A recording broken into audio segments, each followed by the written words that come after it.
গঙ্গারামপুর শহরের বিভিন্ন এলাকায় পুজো অর্চনার মাধ্যমে নিষ্ঠার সঙ্গে রামনবমী পালন করলেন গঙ্গারামপুর পৌরসভার পৌরপ্রধান প্রশান্ত মিত্র। বুধবার গঙ্গারামপুর পৌরসভার 7 নম্বর ওয়ার্ডের সাহাপাড়ায় একটি মন্দিরে রাম মূর্তি স্থাপনা করেন পৌরপ্রধান, পাশাপাশি পুজো দেন। এর পাশাপাশি কাঠগোলা ও শহরের অন্যান্য বিভিন্ন এলাকায় রামনবমীর পুজোয় অংশগ্রহণ করেন পৌরপ্রধান প্রশান্ত মিত্র।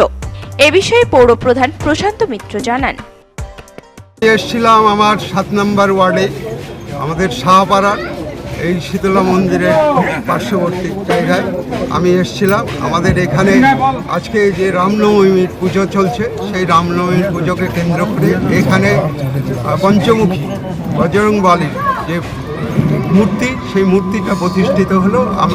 আমার হাত দিয়েই সেই মূর্তিটা প্রতিষ্ঠিত হলো। সেই কারণে এখানে এসেছি এবং যেহেতু আজকে রামনবমী চলছে, আমাদের হিন্দুদের একটা এর মধ্যে এই রামনবমীকে কেন্দ্র করে আমরা পূজা করে থাকি। বাসন্তী পূজাকে কেন্দ্র করেই এটা শুরু হয়।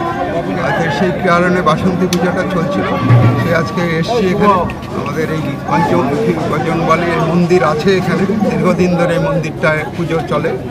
আজকে তার মূর্তি প্রতিষ্ঠিত হলো। সুন্দর একটা পাথরের মূর্তি তারা নিয়ে এসছে এখানে, সেটাই আজকে এখানে প্রতিষ্ঠিত হলো। গঙ্গারামপুর থেকে বিশেষ প্রতিবেদন, নিউজ টুডে।